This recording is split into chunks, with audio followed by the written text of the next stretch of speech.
Before we get started on today's topic about conditions for modifying Division 01, I wanted to introduce you to our thought leaders for today. David Stutzman and Louis Medcalf both serve as co-chairs and kind of the brains behind this practice group. Dave is a registered architect, certified construction specifier, and founding principal of Constructive, a specifications and quality assurance consulting firm. Louis is an architect, certified construction, and a certified construction specifier. Louis manages the specifications and quality assurance programs for Gresham Smith and Partners, a national architecture, engineering, interiors, and planning firm. So with that, I'm going to hand it over to Dave and Louis to let you go. Well, good afternoon, everyone. Welcome to this month's practice group. I'm coming to you from southern New Jersey. A gorgeous, beautiful day here. Really enjoying the sunshine that we're seeing now that we finally have a break from all of our storms and all of the heat wave. Louis, you weren't responsible for sending it our way, were you? No. As a matter of fact, I have two of my teenage grandchildren in town from Arizona. They live in Phoenix, and they keep harassing me about the fact that it's cooler in Phoenix than it is in Nashville. Has been until the last couple of days. We have a misty, moisty day in downtown Nashville today. Okay.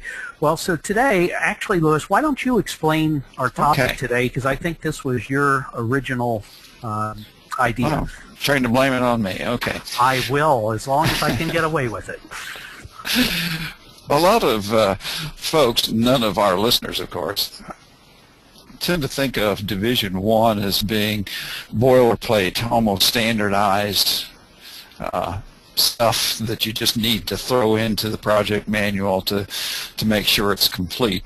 And while there are some sections that probably don't change a whole lot from one project to another, such as submittals procedures and operating and maintenance information, most of the sections do need to be tailored to project specific, to be project specific. And specifically, today we want to talk about some of the kind of external factors that apply, not whether you're doing a hospital versus an airport versus an office building versus a branch bank, where you might have to tailor the sections to the type of project, but what are the external conditions, the project delivery system, things imposed on us by our clients. And so that's the idea, is just to kind of have a discussion today, and we hope that you'll participate and sort of raise the consciousness level. I think a lot of these things we can deal with if we simply identify them, and right now that's our primary thing. We might be able to give you a few pointers along the line, and I hope that you can share some pointers with us. But our primary thing is just to talk about what are the factors that we could look out for that could be potential problems or a source of unnecessary RFIs or even change orders. So, because just to remember, it's not just boilerplate, right, Louis? That's right. All right. So Louis and I have gone and identified five, I can't count either, 6 areas that we think are primary contributors to these conditions affecting Division 1. So you can see them around the center here. And we're going to go through and talk about each one of those. So here's your chance, now that you can see a little bit of where we're going with the program, if you want to think about things in your own practice that you may have run into that you want to share with the group too, that would be certainly welcome.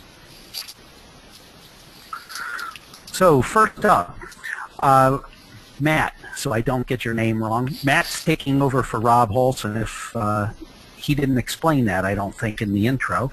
So Matt's our new CSI staff liaison helping with the practice group. If you could show the first poll, because we have one poll question written for each of these different groups that we're going to discuss, and we'll try to get a sense of where where the group as a whole is on opinions about each of these. Well, people are answering, David. We might observe this in many cases, owner-provided conditions of the contract are actually in the form of the owner-contractor agreement. In the AIA world, the owner-contractor agreement is a fairly simplified document. It's kind of like, well, there's a diagram in the manual practice that likens it to a C-clamp that holds all the various contract documents together.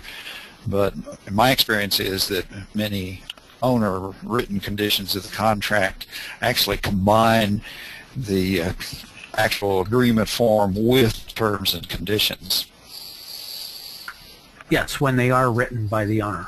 How are we doing on the mat, or on the poll, Matt? Lewis and I... We have 25% that are still shy. Still I don't know shy. if you want to close it, or... Sure, let's go ahead. There's been enough time, I think. You're going to have to be faster.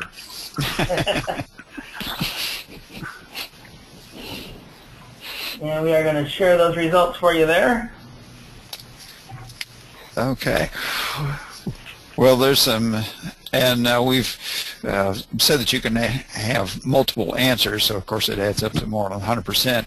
We definitely need to, I'm glad to see that most people think that we need to coordinate our Division 1 with those things, and we really need to stress that middle one about coordinating with the AE contract, because the owner may be promising activities from the design team, the AE, that it has not in fact contracted with your firm to provide, and that needs to be laid on the table face up when you're talking with the client, and make sure that we're doing what they want and that they're not trying to get free work out of us.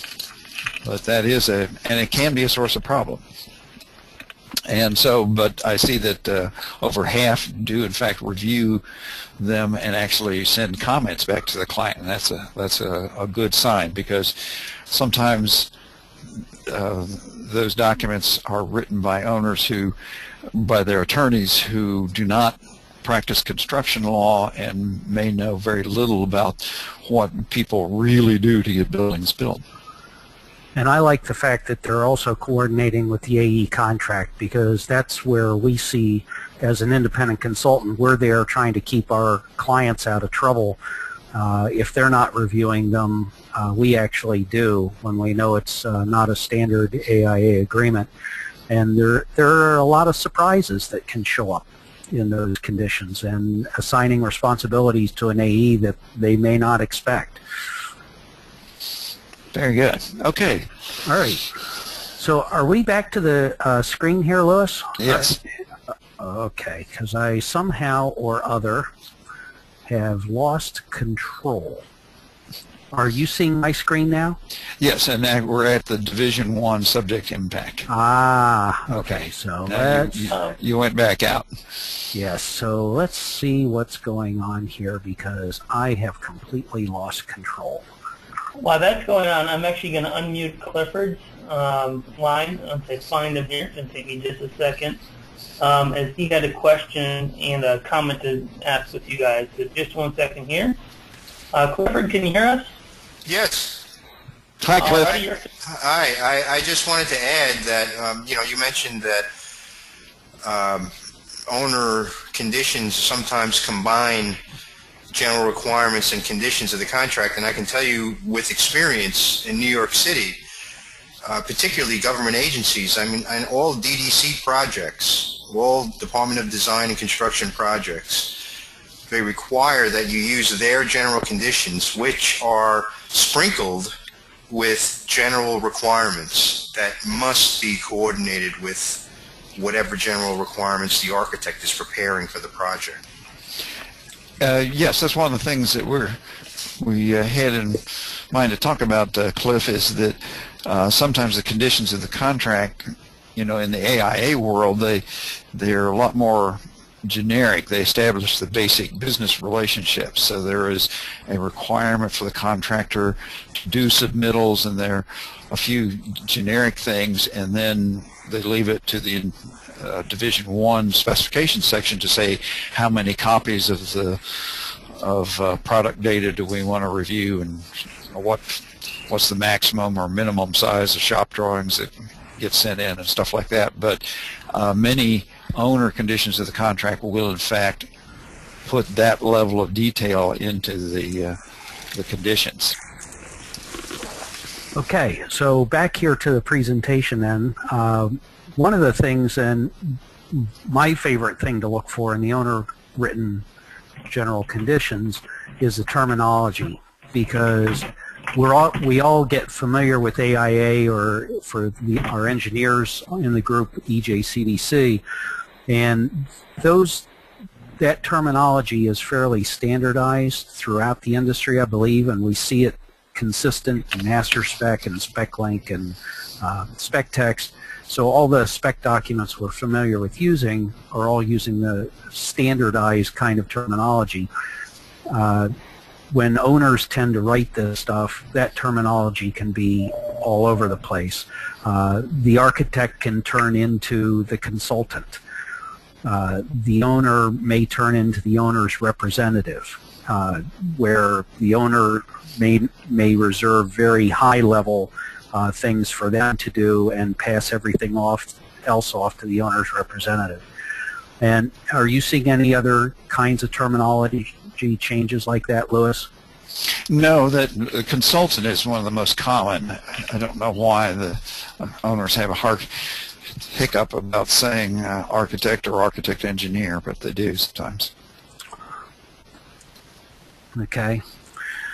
So here are I think you want to lead off on this one, Lewis, as far as the other kinds of things. This is what Cliff brought up a minute ago, is that many times the conditions of the owner's conditions of the contract get way down in the weeds, as like one of my pals up here likes to say, get down into detail on procedures and so forth in terms of payment procedures, submittal quantities. They may specify temporary facilities, and they may also deal with things like the contractor's safety plan, which obviously we don't want to be in a position to have to enforce, but they may get very detailed about that. And we see in some cases where the owner might be an institutional type owner, that they tend to specify as though every project is really a renovation project, that because I think they've written the conditions for these smaller type projects, and when you go out for a brand new project that really is not affecting anything existing, it can present some problems to you, that you have to try to weed that stuff out. And then there are the missing topics, which I think is the next slide, David. Missing? How would it ever be missing? What Tommy Smith and I like to call the missing factor analysis.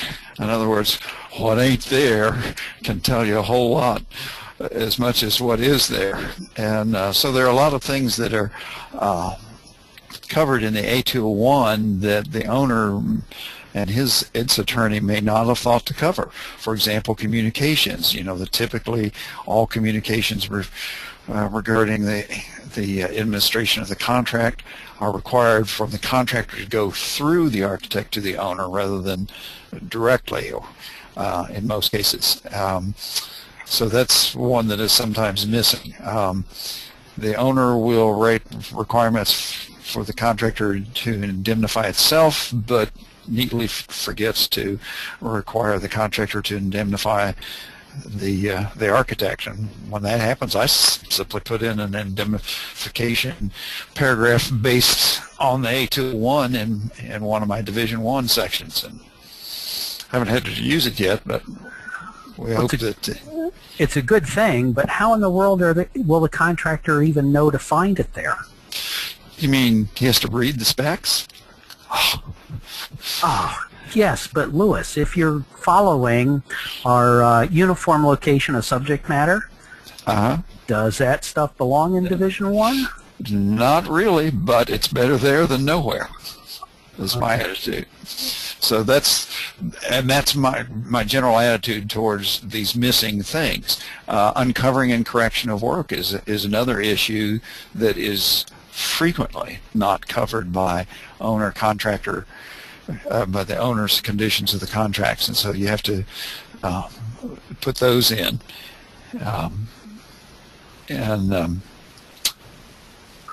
So let's see. And you end up with those in Division 1 too? Yes. Because, like I say, although that may not follow strictly the uniform, what's the name of that document again? Uniform location of subject matter. Right. Why don't you explain that to our audience? Because I think we have some younger folks that may not have run into that yet. Okay. Well, the document itself has been missing in action for quite a while. It had been last published, oh gosh, I want to say back in the 90s, and really had not been in circulation for a long time. Well, CSI and AIA and, I don't know, Matt, maybe you can tell me who else may have been involved. I think the EJCDC and I think even a couple of the contractor associations have all got together and kind of agreed on it. Yeah, because it is a joint publication, but it was just recently republished. So if you're not familiar with it, what it does is it tells you by subject where the principal place is to specify the subject, where the supplemental place may be to specify the subject. So for instance, in shop drawings, it would tell you that principally you would specify the procedures in Division 1, where you would specify the party's responsibilities to submit, make the submittals would be in the condition contract. So it makes that kind of distinction for you, and it gives you a nice roadmap as to where things should be in a specification. And I think that's a free publication. It is free. Yes. And so if you, so all of our listeners, if you don't have a current copy, we urge you to get a hold of one. I think you can get it through CSI. Right. I believe it's available on the CSI website, and I'm not sure which of the other groups, AIA or EGCDC, but certainly on CSI. We have a couple of questions lined up. Matt, you want to read those for us? Sure. The first one we have here comes from Thomas Smith, who is asking, when does the owner cross the line and begins to practice architecture?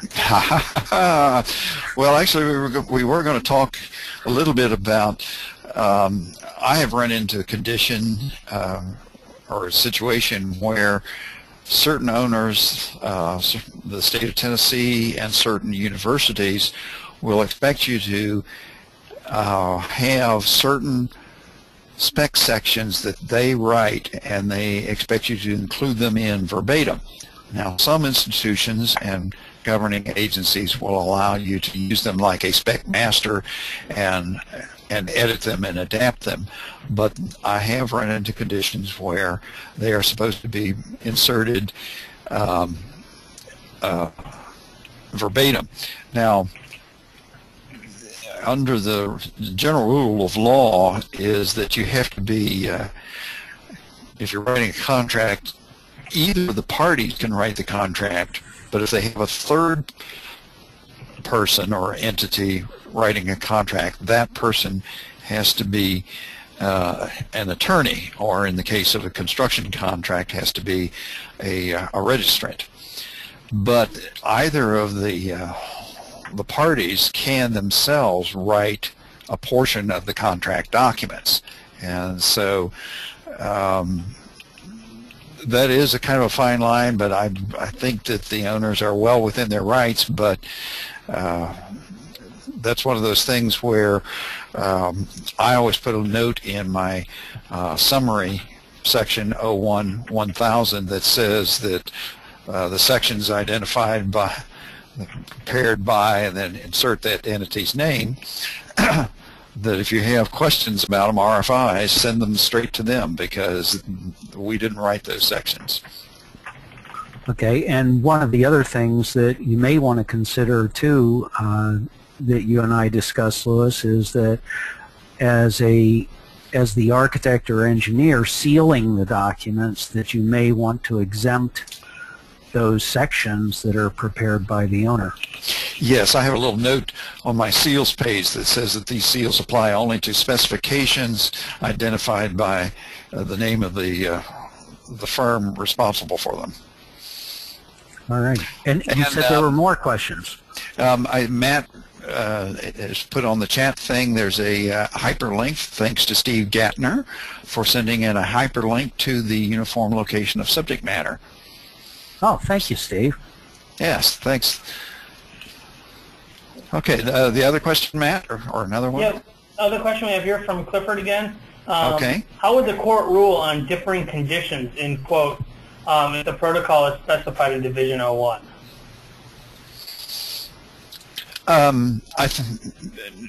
They would look at, I think, at the thing in context and see what the intent was. They would also look for they would probably be guided to a certain extent by what is usual and customary in the practice of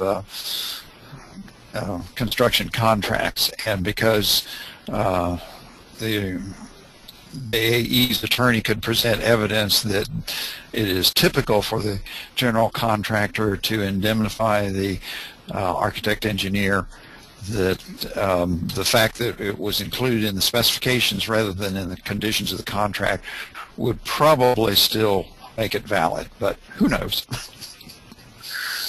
And Louis, you and I, neither one are attorneys, so yes, this is not legal advice. Yes, quick to disclaim that. Yes, yes. Okay. So Matt, you want to try the next poll with fast track projects? Yep, and while that poll is up for people to vote, since we had some slow clickers, previously Vivian Bolt had asked, as AE is my client, I might advise them to review the AE contract, but I may not be able to conduct that review myself. So would you include that review in your fee? Oh, as an independent specifier? Well, that's a question for David. Well, what I do, Vivian, is I may not see the AE agreement with the owner, but I review what the owner provides based upon what would be norm for AIA documents.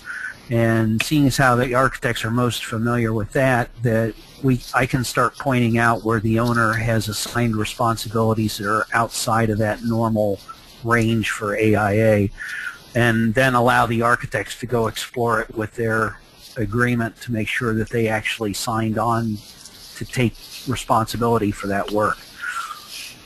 One of the places that I've run into a little bit is that occasionally you run into an owner who wants to hire one or more of the engineering consultants ostensibly to save the architect's markup on those consultants, but then may turn around and want the architect to take the full responsibility for the consultant's work, even though always be leery of the word coordination. Andrew Civitello has a book and has a couple of books written basically for general contractors, but one of them he discusses that coordination, the word coordinate means many things to many different people, and if you use it, be sure that you define it very, very carefully and very narrowly.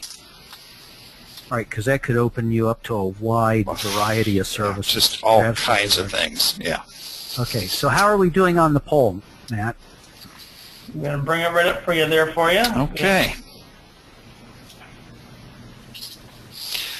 This one is near and dear to me because I don't know how many of our attendees today are aware of the fact that I am chairing a task team that is in the throes of preparing a new practice guide for preparing construction documents and managing them in multiple work packages. There's the AIA Handbook of Professional Practice has a 10-page article on fast-track projects that is well worth reading, but only deals with contractual and liability issues and does not offer any practical advice on how to divide up the drawings and specs and how to issue them and how to maintain them and log them and what things you need to be considering to get multiple building permits and all that sort of thing. So that's what we're trying to solve. And if anybody's got some ideas, feel free to send me an email, because we just finished our first draft and we're working on the second round to try to pull this thing together. I actually have a team that has contractors, one attorney, an architect who's specialized in contract administration, as well as a couple of specifiers. So we hope we have a fairly rounded team to try to do this. Okay, so Louis, you need to help me out with the poll results here, because I'm not able to see them. Oh, okay. Identifying each spec section with package number, name, number, and date, about 2/3. Listing the package specs in a summary document, 26%. List package specs in package table of contents, 2/3. Track current spec issue in master table of contents, 30%.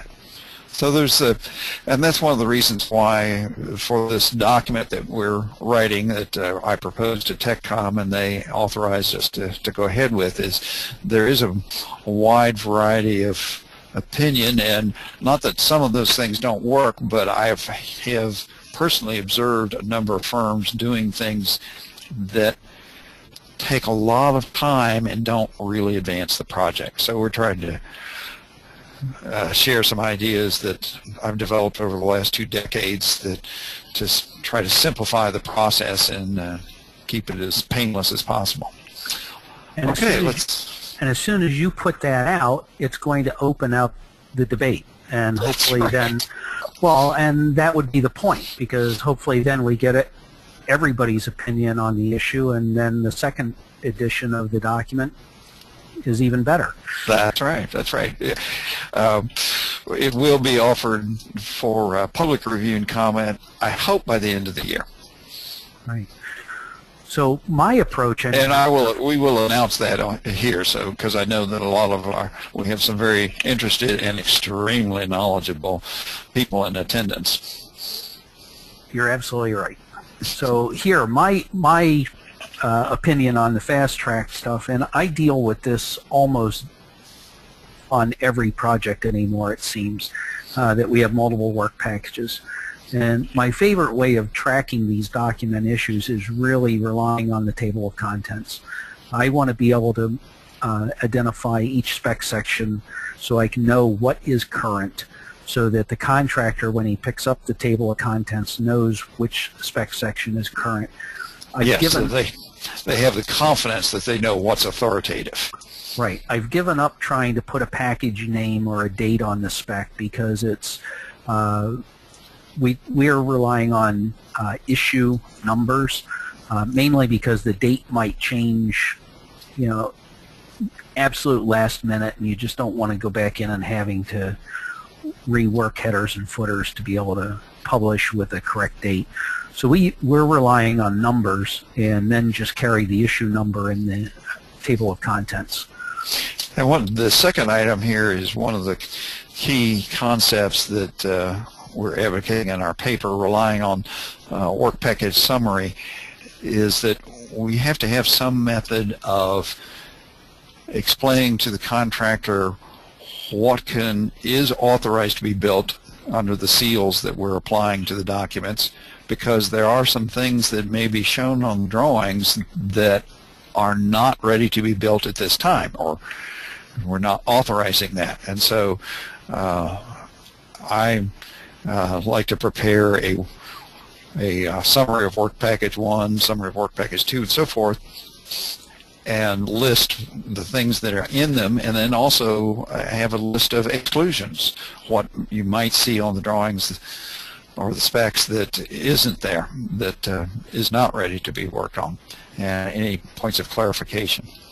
And hopefully that keeps everybody square away. Yes, and it really does have and that has a very important legal significance, because of course the permitting has to do with what's really been examined, what's really ready, and what's covered by your seal. Right. But some of the things in Division 1 then that really get affected by this are the procedures. Yes. Because you almost have to split some of these things out by individual package. Yeah, ideally you want to have all of your submittals from a given spec section come at one time. I don't want to look at all. I want to look at all the sealants once and once only. I want to look at all the glass once and once only. But when we get into multiple work packages, sometimes that doesn't work. Best laid plans, right? Right. So you have to review it twice. All right. Well, I worked on a fast track project one time that had 15 different painting contractors. Where did you fit them in all on the construction sites? I mean, really? It was a big job. It was a pretty big job, but I think he was trying to bolster his MBE participation with having a lot of small guys. I sure hope they did not each have a construction trailer. Holy cow. Matt, do we have any questions that we need to get caught up on? Just one came in quick from Thomas Smith. So I'm Okay. just going to quick read it for you here. How to keep from crossing the line and establishing work to be performed by separate contractors or subcontractors. Actually, we're going to talk about that a little bit later, so hold that thought, Tommy, and we'll try to get to it. Then you're good to go. All right. We have another poll, Matt. So you want to go ahead and show that one? And it's up on the screen, David. All right, good. I'm glad you keep me on top of this, Louis, because I can't see it. Now, what the question is based on the construction manager advisor, and just to refresh our memory so we're all thinking alike, the CMA is an entity hired by the owner for a professional fee, and the owner, who then takes care of the sub-bidding requirements and scheduling and coordinating. But the owner actually holds the trade subcontracts. The CMA will divide the work up into various trade contracts, but the owner then contracts for them directly. But the CMA is authorized by the owner to exercise a certain amount of control over the trade contractors. The advantage is that the CMA does not make any profit off of change orders. Quite the contrary, like the AE, it costs them extra money. It comes to administer change orders. So they fight them tooth and nail just like we do. And they sit on the same side of the table, so to speak. That's in opposition to the construction manager constructor, or CMC, or popularly known as the CM at risk, which is really basically the same as a general construction contractor. Right, and operates under the same conditions as a general construction contractor. Yes, there is a separate AIA, general conditions, for CMA, but the CMC uses the same one as for general construction. Okay, the CM rights and issues Division 1, we have a whopping 42% have that experience. AE comments on the CM documents, essentially the same, 37%. The AE rights and issues Division 1, that's the 58%, so that's directly, they add the 58 and the 42 together and they add up to 100. And then the CM comments on the AE documents, and we have 2/3 of the people saying that. So there is a widespread experience with a CM writing Division 1. Right. And David's going to tell you all about the pitfalls of that. Oh, and many of our CMA projects, the construction manager absolutely wants to write Division 1. And what we see is that the contractor the contractor as advisor begins to put some of his administrative requirements into Division 1 to be able to control the subcontractors. And this can extend to things like site safety. It can extend to the coordination meetings among the subs. It can extend to the toolbox type meetings that they conduct on the site, which really from an AE perspective are subjects that we want to stay out of, because that's really about the contractor managing the construction site and has no effect on AEs except to drag us into an area, or potentially drag us into an area where we may not want to be, both from our insurability and our liability. Now we need to revisit Tommy Smith's question earlier about the owner practicing architecture, and now we have a CM conceivably practicing architecture. If the CM is at risk, the CM is a party to the contract, and therefore can write some of the specifications. We need to be careful to, of course, to make sure that it's clear that our seals do not apply to such documents. But I think that is in fact legal. But if you have a CMA who is not a party to the construction of the contract, because only the owner and the contractor are the parties, then that begins to that sounds an awful lot like it's a violation of most state registration laws with respect to the practice of architecture.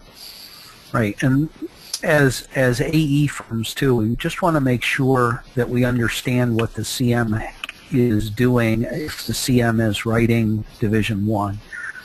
Because if we have to provide, as the AE firm, additional support to be able to allow him to manage the construction as he's written it, whether it's through participation in coordination and scheduling meetings, depending upon how we may need to receive and review payment applications and process submittals, where it could be a subtle change from what AIA or the standard kinds of master spec and spec link procedures would be. It could add a significant amount of time to the AE contract over the term of the CA phase. Yes, so there again, be on the lookout for stuff that is not in your owner-architect agreement that somebody wants you to do basically for free. It may not be purposeful. I'm just saying to look out for those things that kind of slip in. The scope creep is our enemy. Yeah, and that's a good term to put on it, because it may not be intentional at all. You're absolutely right. Okay, Matt, we're going to move on to the next poll. Alrighty, well, before we do that, or actually while I have it up there, a couple of things. First, Thomas Smith just wanted to let everyone know, I guess as a warning, CM cannot prepare plans and specifications in Tennessee by state law. So heads up on that. And then also, while the poll is popping up, I'm actually going to unmute Vivian's line here for a second. She had a couple things she wanted to ask and or tell you about that I don't think I'm going to be able to best describe. So Vivian, hopefully you can speak now. Hi, Vivian. Hi. Hello, Vivian. Can you hear me? Oh, good. Oh, absolutely. Well, when you were talking about the CMA, I wanted to point out the difference between my CMAs and y'all's CMAs, apparently. At least in the Bay Area, we get a lot of CMAs who aren't really taking over much of the AE's job, and they're very helpful with a naive client, but they're not trying to help the clients do without a GC, they and the client isn't holding any subcontracts, they're really just helping the client deal with a GC. And so that sounds, Vivian, more like what we're talking about now, or starting to, a program manager, or some of my people like to call it a program mangler. Yes, it is more like that role. Where you have a firm that acts as an extension of the owner's, or supplement to the owner's own forces. And the firm that I worked for previously in Memphis, an architectural firm, did in fact offer program management services, and that was it was a very good source of revenue, and it was good, clean work, and really did a lot of help. Because sometimes, if you think about a very large project like we did, provided these services for the expansion of the City of Memphis Convention Center, which included the construction of an all-new performing arts center. Even if the City of Memphis had enough qualified people, would they be willing to dedicate them full-time to the 2.5 years it took to build that project? And the answer is often. You kind of want them doing Tennessee's work, right? And the answer is often no. And so that's what a program manager can do, is to supplement the owner's staff for the kind of the day-to-day affairs of getting a project built. Well, let's see the results, Matt. Okay. Well, actually, while I'm pulling up the results, we also had one last question here. I'm going to have Akbar. You are unmuted as well now. So you can go ahead with your question. Yeah, the question was that most of the big owners, they have got multi-projects, and they have their standard division 1, which they want to apply for all their projects, and they want us to adhere to those standards. Division 01. So in that case, how we can resolve that matter? Well, as we discussed earlier, what we need to do is, first you have to have a thorough understanding of what they want versus what you're used to doing, and in many cases they're very open to my experience is that once you explain things to an owner, that if he specifies that they want 6 copies of shop drawings, and you say, yeah, but I'm going to keep one, you're going to keep one, and we send one back to the contractor, we only need 3, that some of those kinds of procedural things can be worked out pretty successfully. But it does mean that you have to do your homework. You have to read through the documents and find out what are they trying to achieve, what's the importance, and how important are those things to the people. Yeah, and it's much like any architectural practice too, because you'll develop your own set of procedures that you try to maintain as a standard project to project, so your CA staff is always familiar with how you want it done. The owner is trying to accomplish the same thing, so it's somewhat a matter of negotiation just to be able to get it to fit both your standard procedures and the owner's standard procedures and still have it work for everybody. Okay, the results are the poll are in. The PM, program manager, assumes all owner responsibilities. We have 20% on that. Other than signing the checks, of course. The second one, the program manager assumes selected owner responsibilities, and we have 74%, which is, I think, is certainly very accurate. And third one, program manager assumes all AE construction admin responsibilities. We actually had 9% say that they've had experience with that. And the last answer, program manager assumes selected AE construction administrative responsibilities. One of the big ones that just the kind of common thing is for the program manager to run all the job site meetings. Right. And one place where we see program managers in our practice a lot is in healthcare projects. Well, again, if you have a big client and who is a really, really big project, they probably don't have the staff resources to devote those people full-time, for the 3 or 4 years it may take. But it's even on the smaller projects. Oh, really? Yes, okay. because the program manager, like you were trying to say, it may be an architectural firm as opposed to a contractor. Yes. And the firm that is the program manager is actually managing the owner's master plan, and is going from that master planner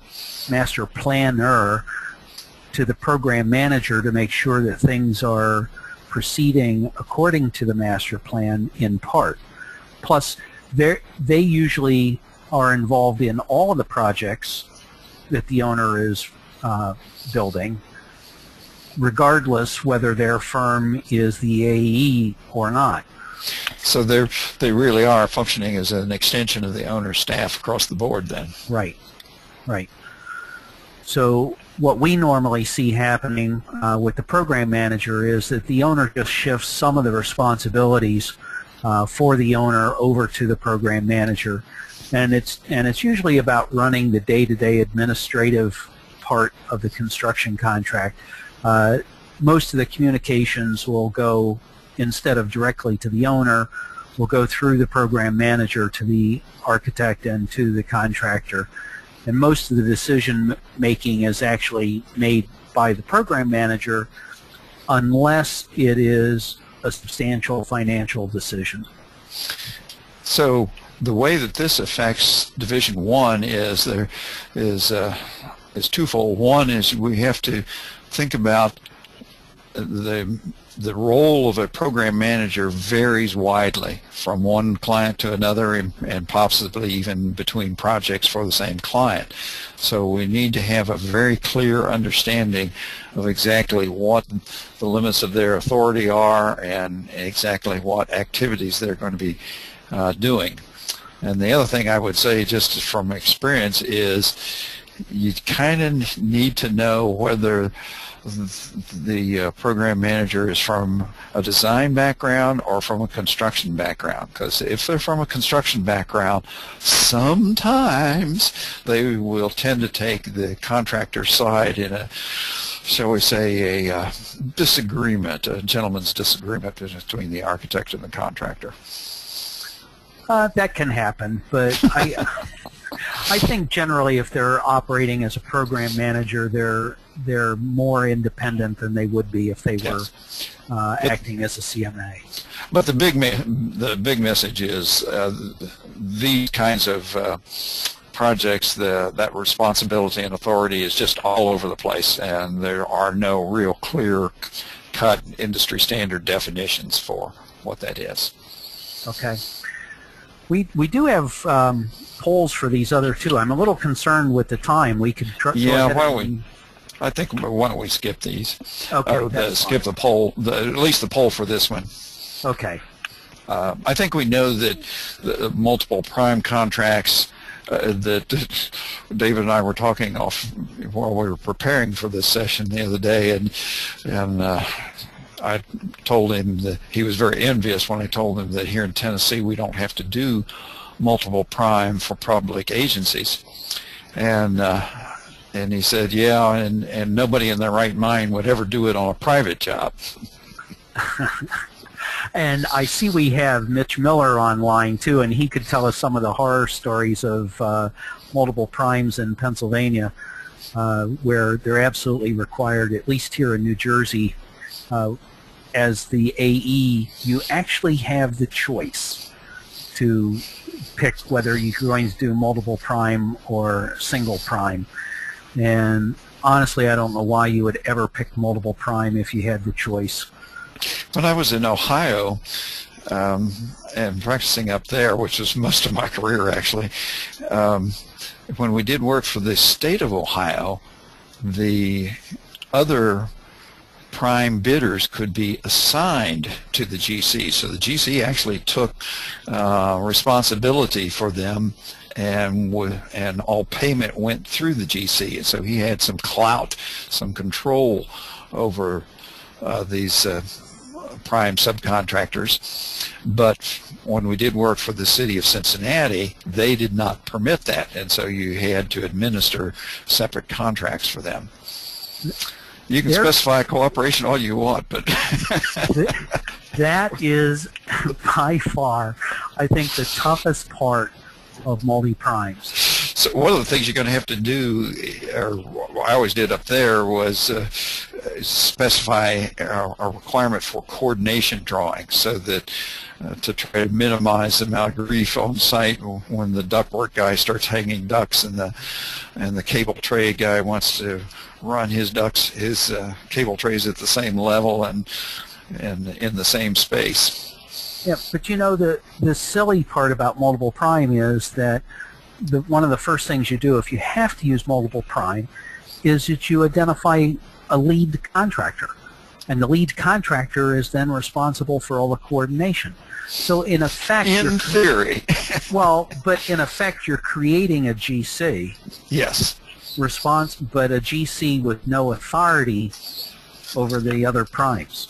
Which leads me to a funny story about this. We had a case in Cincinnati where our client was being sued by the general contractor, and in Division 1, because you have to split up who's going to do what, so you have under the temporary facilities, you know, the electrical contractor is going to install the temporary electricity and the temporary lighting and stuff, and I had various things assigned to the general contractor, for example, keeping the site free of ice and snow and laying out the work and stuff like that. And this contractor was suing the owner for various things, but one of the boneheaded things that he claimed was he was the contractor for the general construction contract, but he was not the general contractor, because nowhere in the contract documents did it say that the contractor for the general construction contract shall be known as the general contractor.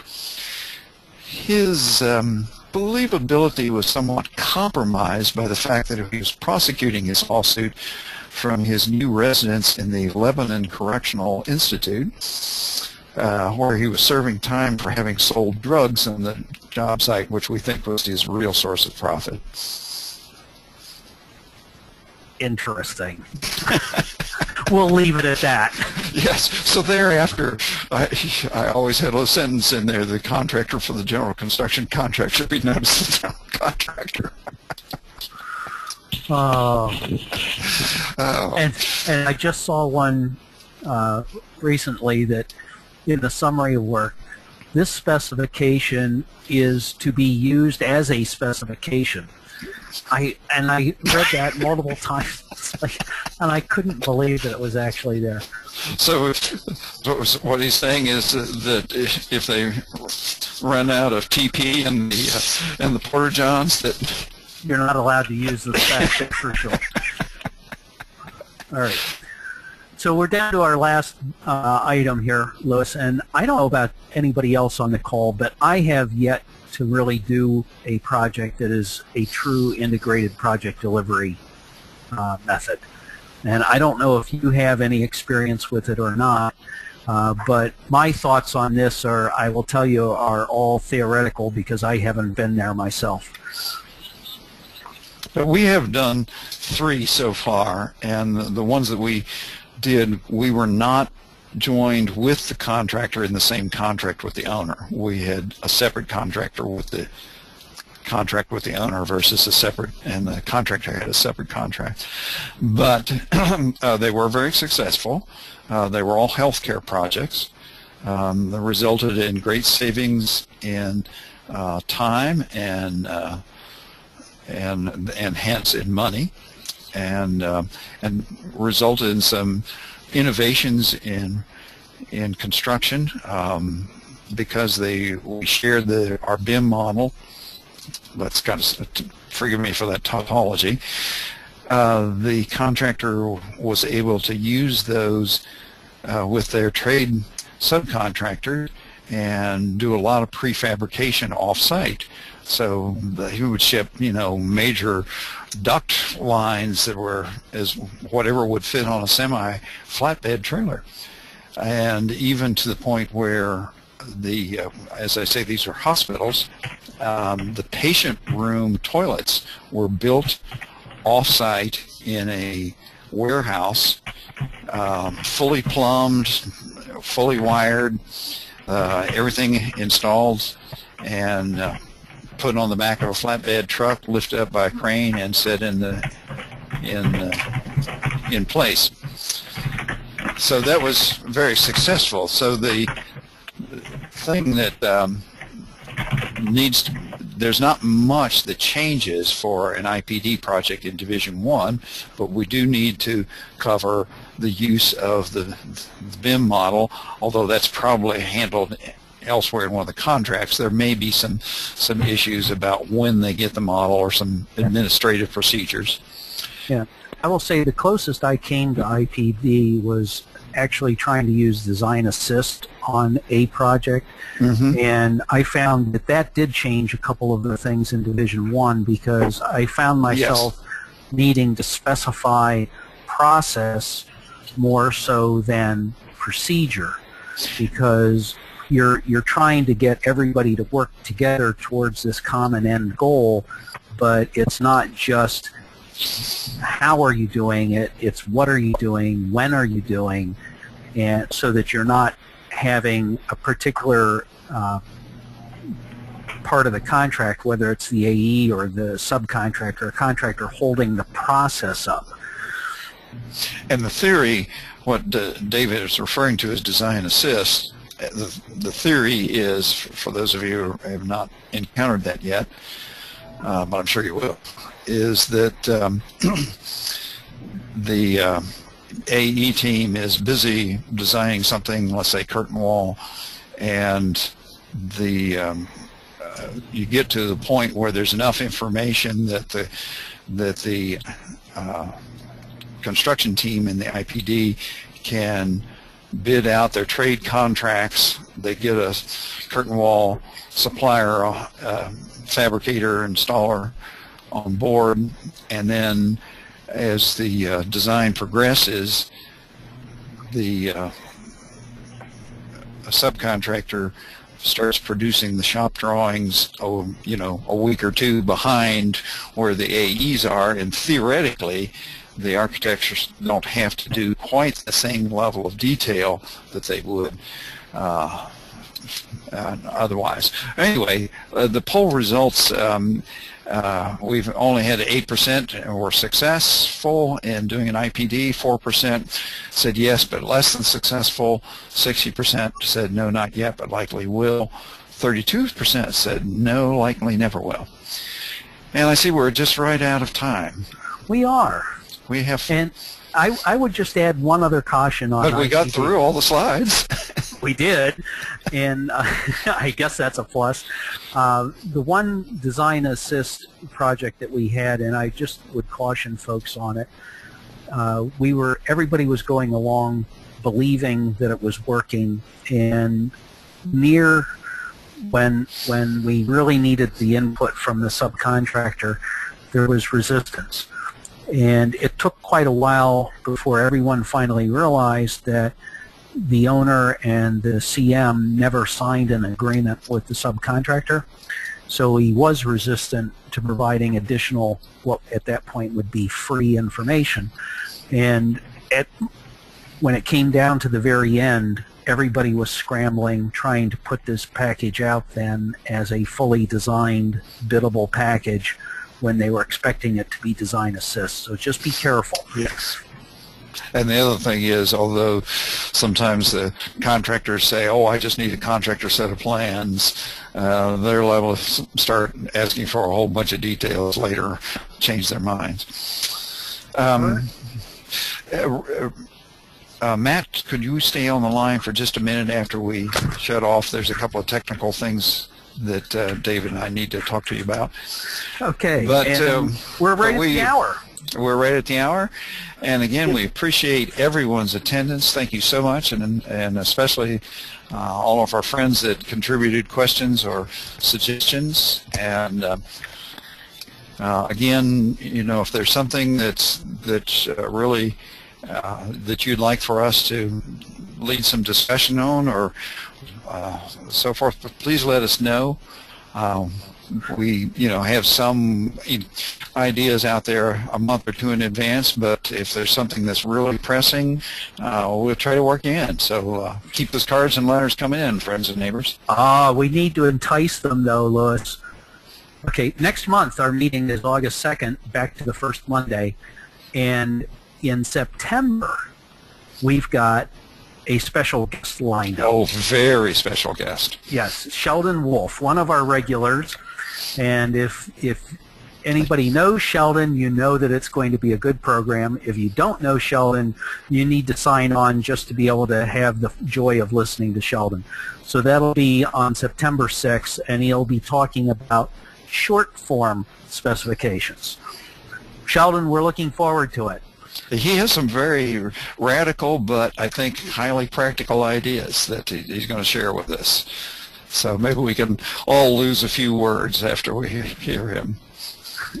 Get in. It'll be a challenge. And I'm absolutely. sure he'll put the challenge out there to everybody. Okay. All right. Thank you, everybody. Yes, thank you for joining us.